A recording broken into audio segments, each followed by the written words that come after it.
Saudara-saudari terkasih, tidak terasa kita sudah berada di hampir ujung masa Prapaskah. Minggu ini adalah Minggu Prapaskah yang kelima. Minggu depan kita akan mulai memasuki yang namanya Pekan Suci, Pekan Sengsaranya Tuhan. Menjelang memasuki Pekan Sengsara Tuhan, kepada kita malah diberikan kisah tentang kebangkitan. Tetapi bukan kebangkitan Tuhan Yesus. Kisah kebangkitan siapa?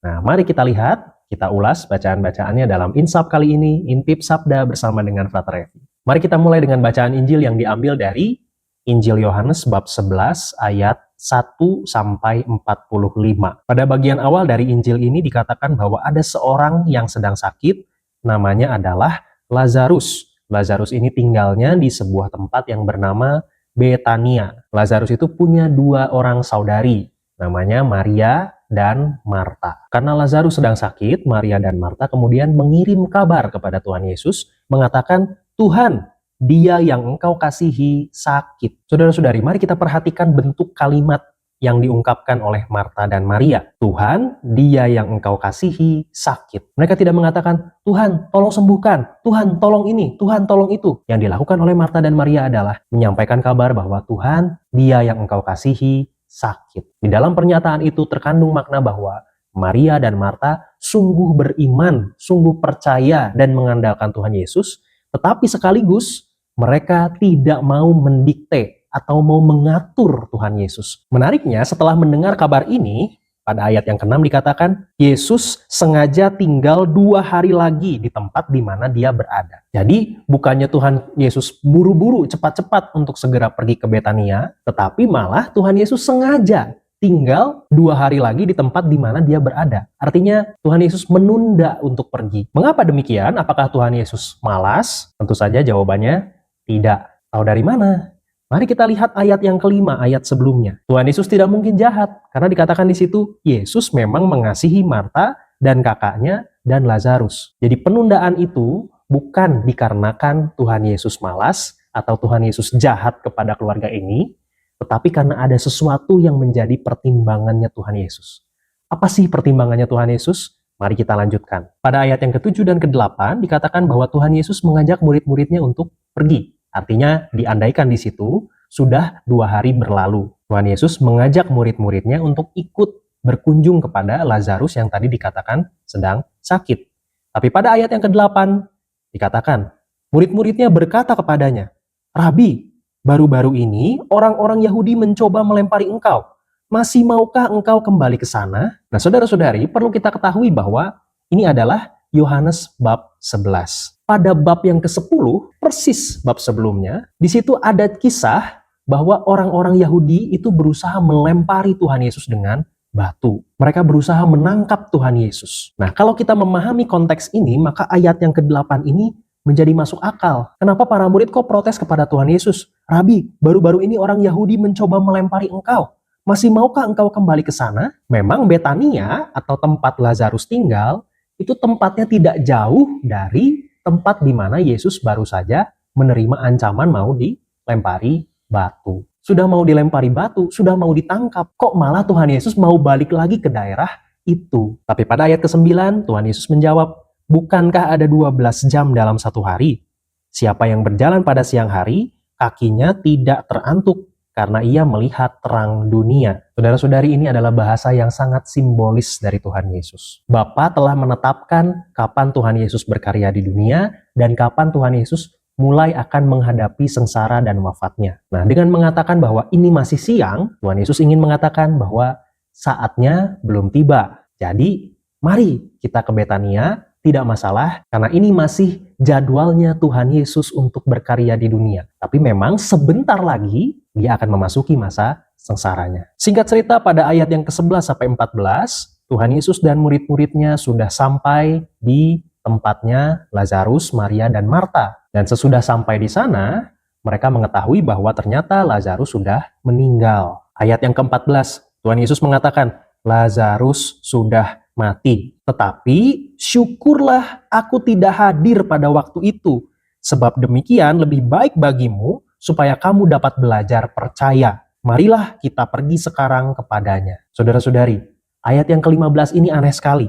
syukurlah aku tidak hadir pada waktu itu. Kok Tuhan Yesus malah bersyukur bahwa Lazarus sudah meninggal? Nah, inilah yang nyambung dengan apa yang tadi disampaikan pada ayat yang ke-6. Tuhan Yesus sengaja menunda 2 hari sebelum akhirnya berangkat ke Betania. Jadi penundaan itu ternyata adalah sesuatu yang disengaja oleh Tuhan Yesus. Tujuannya ada pada ayat yang ke-15. Sebab demikian lebih baik bagimu supaya kamu dapat belajar percaya. Dengan bahasa yang lain, yang lebih terus terang, mungkin kita boleh mengatakan Tuhan Yesus sengaja dalam tanda kutip menunggu Lazarus meninggal dulu. Baru kemudian Tuhan Yesus datang ke sana. Tapi sekali lagi ini bukan karena Tuhan Yesus jahat pada Lazarus. Tapi tujuannya adalah supaya Tuhan Yesus bisa membuat karya yang lebih besar. Kalau karya menyembuhkan orang sakit, sebelum-sebelumnya Tuhan Yesus sudah pernah melakukannya. Tapi karya membangkitkan orang yang sudah meninggal, ini belum pernah. Dan Tuhan Yesus ingin membuat mukjizat itu di Betania. Dengan tujuan bukan untuk pamer,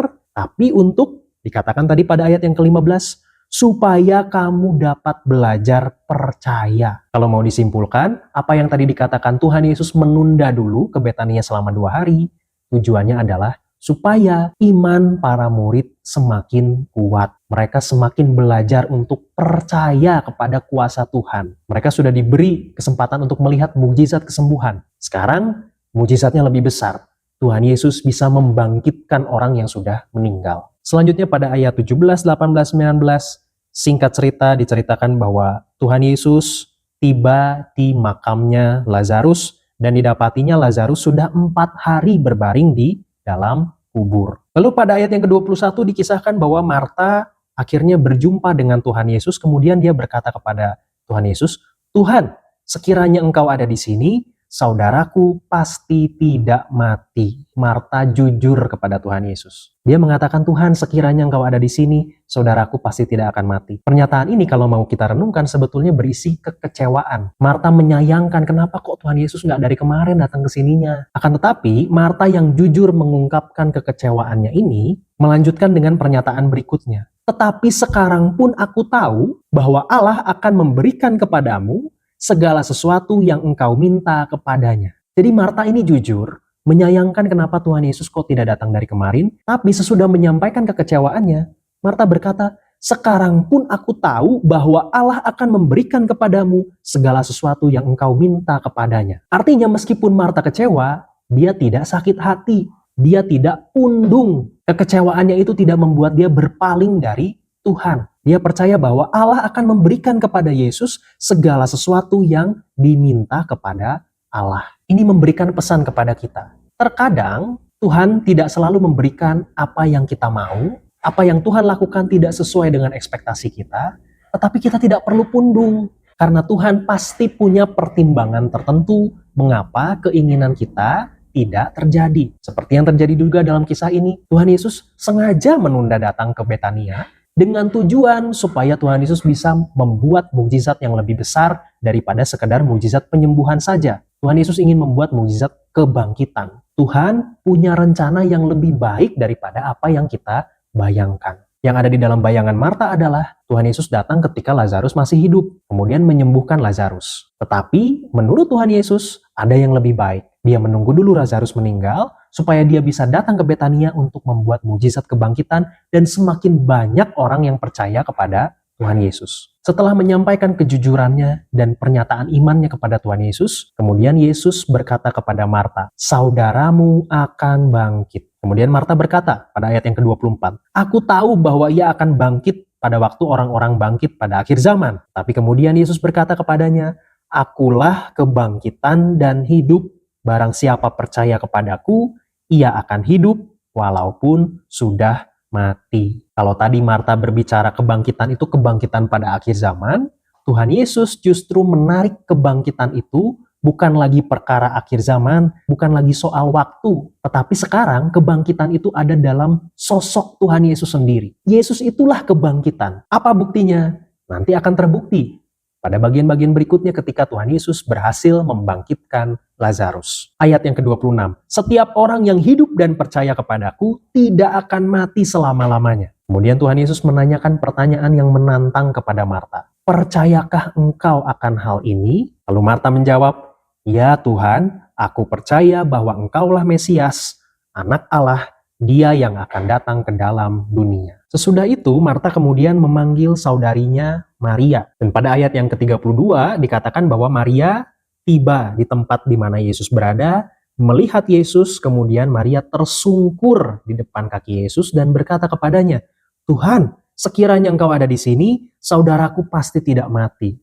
Ini adalah pernyataan yang sama persis dengan apa yang tadi dikatakan oleh Marta sebelumnya. Maria juga jujur di hadapan Tuhan Yesus. Kenapa Tuhan nggak dari kemarin datang ke sininya? Akan tapi kali ini responnya Tuhan Yesus berbeda.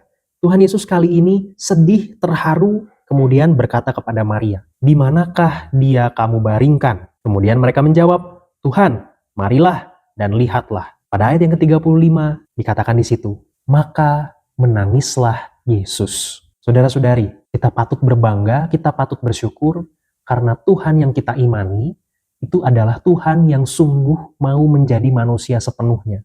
Tuhan kita bukan Tuhan yang sangat jauh di sana. Bukan. Tuhan kita itu Tuhan yang mau merendahkan diri menjadi manusia, bahkan Dia mau menyatu dengan kepedihan kehidupan manusia. Dia ikut merasakan kesedihan keluarga Marta dan Maria. Dikatakan di sini bahwa Tuhan Yesus menangis. Ini adalah tanda bahwa Tuhan Yesus itu punya empati, punya belas kasih, ikut merasakan apa yang diderita oleh manusia. Artinya Dia yang adalah Tuhan mau sepenuhnya menjadi manusia. Bahkan di situ orang-orang berkata, "Lihatlah betapa kasihnya kepadanya." Orang-orang di situ tertegun melihat bagaimana Yesus ikut terharu, ikut menangis bersama dengan keluarga Marta dan Maria. Akan tetapi, pada ayat yang ke-37, ironisnya, ada orang-orang juga yang berkata, "Ia yang memelekkan mata orang buta, tidak sanggupkah ia bertindak sehingga orang ini tidak mati?" Ada orang yang mengagumi rasa belas kasih Tuhan Yesus, ada juga orang yang nyinyir, orang yang sinis, dan malah meragukan kuasanya Tuhan Yesus. Saudara-saudari, ini tidak hanya terjadi pada masanya Tuhan Yesus saja. Sampai hari ini pun ini masih terjadi. Kalau ada orang baik, akan selalu ada dua jenis tanggapan dari orang-orang di sekitar orang baik itu. Yang pertama, ada yang kagum dengan kebaikan orang itu. Ada juga orang yang sinis, orang yang nyindir, orang yang protes, orang yang meragukan kebaikan itu. Maka kalau Anda sekarang sedang mengusahakan sesuatu yang baik, tetapi tidak semua orang di sekitar Anda merespon kebaikan Anda itu dengan baik juga, tidak perlu kecewa. Karena Tuhan Yesus juga sudah mengalaminya terlebih dahulu. Dia datang ke situ dengan itikat baik, tetapi tidak semua orang menerima Dia. Jadi tidak apa-apa. Tetaplah teguh dalam pendirian Anda untuk melanjutkan kebaikan yang sedang Anda perjuangkan. Ayat 38 dan 39 menceritakan bahwa kuburnya Lazarus itu adalah sebuah gua yang ditutup dengan batu. Kemudian Tuhan Yesus meminta orang-orang yang ada di sekitar situ, angkat batu itu. Saudara-saudari, perkataan Tuhan Yesus ini adalah tepat sebelum Tuhan Yesus mau membuat mukjizat. Yesus meminta supaya orang-orang yang ada di sekitar situ mengangkat batu itu. Pertanyaannya, apakah Tuhan Yesus bisa mengangkat batu itu? Tentu saja bisa. Dia bisa mengangkat batu itu dengan cara apapun. Bahkan dengan cara-cara yang di luar nalar kita. Akan tetapi, Tuhan Yesus meminta orang-orang di situ untuk mengangkat dulu batu itu dengan kekuatan mereka sendiri. Dari sini kita memperoleh pesan bahwa sebuah mukjizat itu selalu melibatkan dua pihak yang bekerja sama antara Allah dan manusia. Allah memberikan rahmat, manusia berusaha. Jadi kalau kita memohon kepada Tuhan supaya terjadi mukjizat di dalam kehidupan kita, jangan lupa bahwa kita juga harus berusaha. Ini bukan karena Tuhan ingin menyusahkan kita, tetapi justru karena Tuhan sungguh mengasihi kita. Kasih Tuhan itu selalu bersifat terbuka. Tuhan itu pengen kita ikut terlibat. Tuhan tidak mau hanya bekerja sendirian saja. Tuhan pengen bersama-sama dengan kita berkarya untuk sesuatu yang baik. Misalnya dalam mukjizat kebangkitan Lazarus ini. Tuhan tidak hanya ingin menjadi one man show, orang yang bekerja sendirian, kemudian yang lain hanya nonton saja. Jadi sekali lagi, kita meyakini bahwa mukjizat adalah kerjasama antara Allah dan manusia. Bukan semata-mata hanya Allah yang bekerja di dalamnya. Usaha kita pun dipandang sebagai sesuatu yang bernilai oleh Allah. Kemudian Marta berkata kepada Tuhan Yesus, "Tuhan, ia sudah berbau, sebab sudah 4 hari ia mati." Tetapi kemudian Yesus berkata, "Bukankah sudah kukatakan kepadamu, jikalau engkau percaya, engkau akan melihat kemuliaan Allah." Yesus kembali mengingatkan Marta, "Loh, katanya tadi kamu percaya sama saya. Kalau kamu percaya sama saya, jangan banyak protes. Yuk kita berusaha bersama-sama. Di sini kita mendapatkan pesan lain. Selain usaha manusia, yang juga dibutuhkan dalam mukjizat adalah iman. Tuhan Yesus bertanya kepada Marta, kamu percaya nggak sama saya? Jadi dalam sebuah mukjizat, dari pihak kita sebagai manusia, ada dua yang perlu kita miliki. Yang pertama adalah usaha, dan yang kedua adalah iman. Percaya bahwa Allah bisa melakukan hal-hal yang melampaui akal sehat kita. Ayat yang ke-41, maka mereka mengangkat batu itu. Lalu Yesus menengadah ke atas dan berkata, Bapa, aku mengucap syukur kepadamu karena engkau telah mendengarkan aku. Aku tahu bahwa engkau selalu mendengarkan aku. Tetapi oleh karena orang banyak yang berdiri di sini mengelilingi aku mengatakannya supaya mereka percaya bahwa engkaulah yang telah mengutus aku. Saudara-saudari, Tuhan Yesus mengawali doanya dengan, aku mengucap syukur kepadamu karena engkau telah mendengarkan aku. Dia tidak berkata, Bapa, tolong dengarkan aku. Tidak. Yang dikatakan oleh Tuhan Yesus adalah, aku bersyukur kepadamu Bapa karena engkau telah mendengarkan aku. Karena memang Tuhan Yesus selalu didengarkan oleh Bapanya. Selain itu, tujuan dari doa ini adalah supaya orang-orang banyak yang ada di sekitar situ percaya kepada Yesus. Yesus sendiri mengatakan, akan tetapi oleh karena banyak orang yang berdiri di sini mengelilingi aku mengatakannya supaya mereka percaya bahwa engkaulah yang telah mengutus aku. Artinya doa ini bukanlah doa karena Tuhan Yesus sombong mau pamer, tetapi demi iman orang-orang yang ada di sekitarnya. Sama seperti tadi, kenapa Tuhan Yesus sengaja menunda untuk berkunjung ke Betania, supaya Tuhan Yesus bisa membuat mukjizat kebangkitan. Dan mukjizat kebangkitan ini bukan mau dibuat untuk pamer, tetapi supaya orang-orang yang ada di sekitar situ semakin percaya. Ayat 43, dan sesudah berkata demikian, berserulah ia dengan suara keras, Lazarus, marilah keluar. Dengan mengatakan ini, Tuhan Yesus menyatakan dirinya punya otoritas sebagai Allah. Dia memerintahkan Lazarus untuk keluar. Dan perkataan itu, perintah itu sungguh terjadi.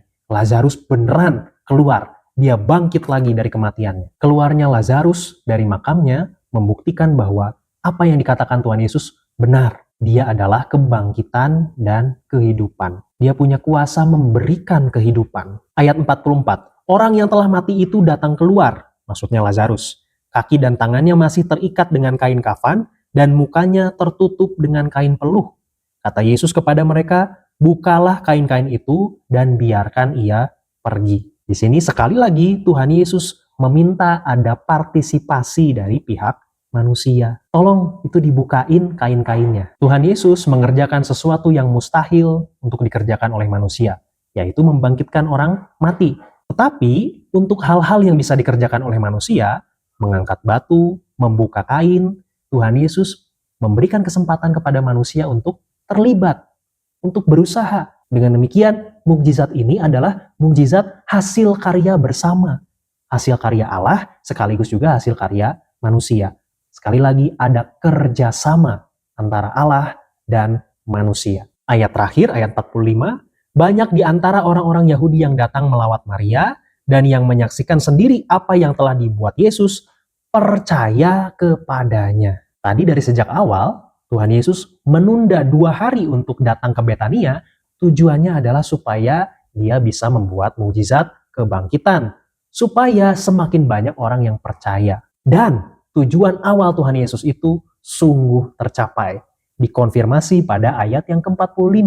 Bahwa yang menyaksikan peristiwa kebangkitan Lazarus itu banyak yang percaya kepada Tuhan Yesus. Sekarang mari kita lanjut ke bacaan pertama yang diambil dari kitab Yehezkiel bab 37 ayat 12 sampai 14. Penggalan kitab Nabi Yehezkiel yang akan kita baca bersama-sama ini ditujukan kepada bangsa Israel yang berada di pembuangan Babel. Mereka dalam keadaan tidak berpengharapan. Mereka tidak punya optimisme, tidak punya semangat. Mereka merasa putus asa. Ayat 12-14 ini itu adalah bagian dari semangat motivasi yang diberikan oleh Allah kepada bangsa Israel. Oleh sebab itu, bernubuatlah dan katakanlah kepada mereka, beginilah firman Tuhan Allah, sungguh, aku membuka kubur-kuburmu dan membangkitkan kamu, hai umatku, dari dalamnya, dan aku akan membawa kamu ke tanah Israel. Dikatakan bahwa Allah akan membuka kubur-kuburnya bangsa Israel. Kubur-kubur di sini itu adalah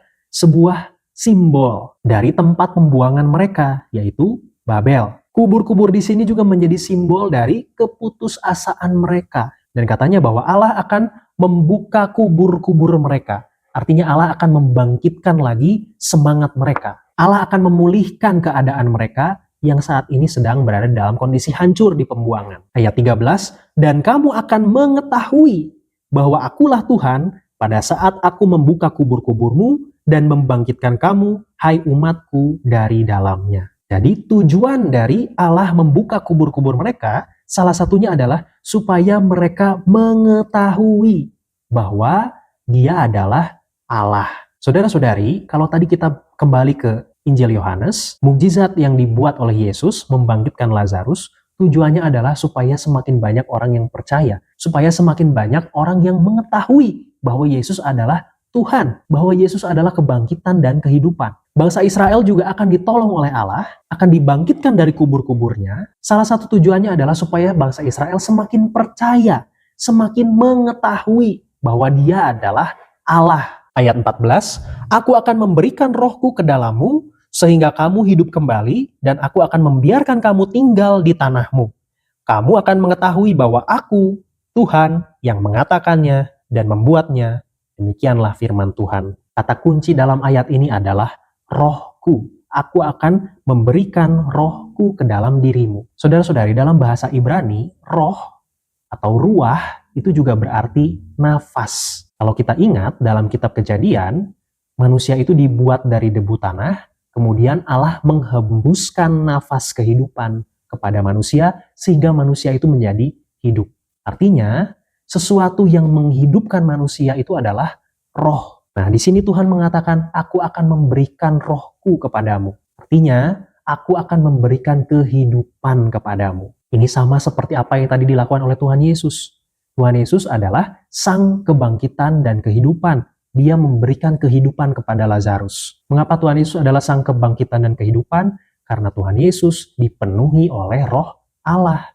Roh yang menghidupkan. Nah, inspirasinya akan semakin lengkap kalau kita lanjutkan ke bacaan kedua yang diambil dari Roma bab 8 ayat 8 sampai 11. Mereka yang hidup dalam daging tidak mungkin berkenan kepada Allah. Saudara-saudari, daging yang dimaksud di sini tuh bukan tubuh kita, bukan daging kita. Seakan-akan tubuh kita atau daging kita itu bersalah, sesuatu yang menjijikan, sesuatu yang tidak suci. Yang dimaksud dengan daging oleh Paulus adalah kondisi ketika manusia memisahkan diri dari Allah, tidak mau lagi bergantung kepada kekuatan Allah. Ayat 9, tetapi kamu tidak hidup dalam daging, melainkan dalam roh. Jika memang roh Allah diam di dalam kamu.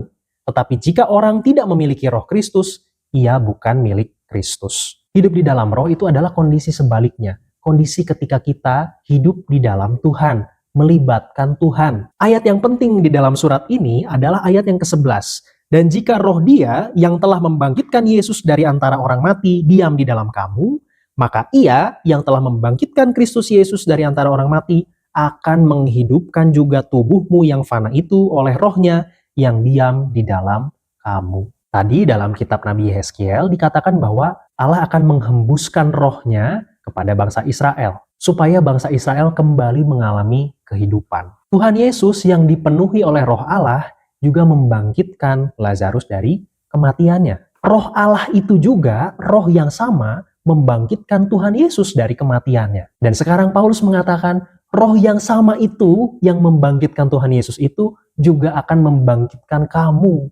Artinya membangkitkan kita semua. Memberikan kepada kita kehidupan kekal. Maka ajakannya adalah mari hidup di dalam roh itu. Jangan sampai kita terpisah dari roh yang membangkitkan bangsa Israel dari kuburnya, yang membangkitkan Lazarus dari kematiannya, dan yang membangkitkan Tuhan Yesus sendiri dari kematiannya. Biarkan roh itu juga ikut membangkitkan kita. Maka saudara-saudari, pada masa Prapaskah ini mungkin kita menyadari ada banyak hal yang kurang baik di dalam diri kita.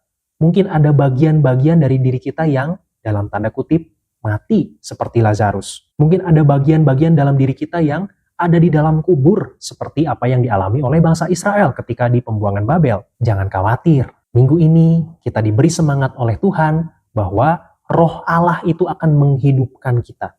Seperti halnya Allah memberikan kehidupan kepada bangsa Israel, seperti Tuhan Yesus membangkitkan Lazarus dari kematiannya, seperti Bapa membangkitkan Tuhan Yesus dari kematiannya, Roh yang sama itu akan membangkitkan kita. Jangan khawatir kalau kita merasa hari ini kondisi kehidupan kita tidak baik-baik saja, karena dengan kerjasama antara usaha kita sebagai manusia dan rahmat dari Allah, Roh dari Allah yang memberi kehidupan itu, maka usaha pertobatan kita akan membuahkan hasil yang baik. Pantang, puasa, dan semua usaha pertobatan kita selama masa Prapaskah ini adalah usaha untuk memberi ruang kepada Allah berkarya dalam diri kita. Sehingga Rohnya yang memberikan kehidupan, memberikan kebangkitan, bisa berkarya di dalam diri kita, menyempurnakan usaha kita supaya menjadi lebih baik.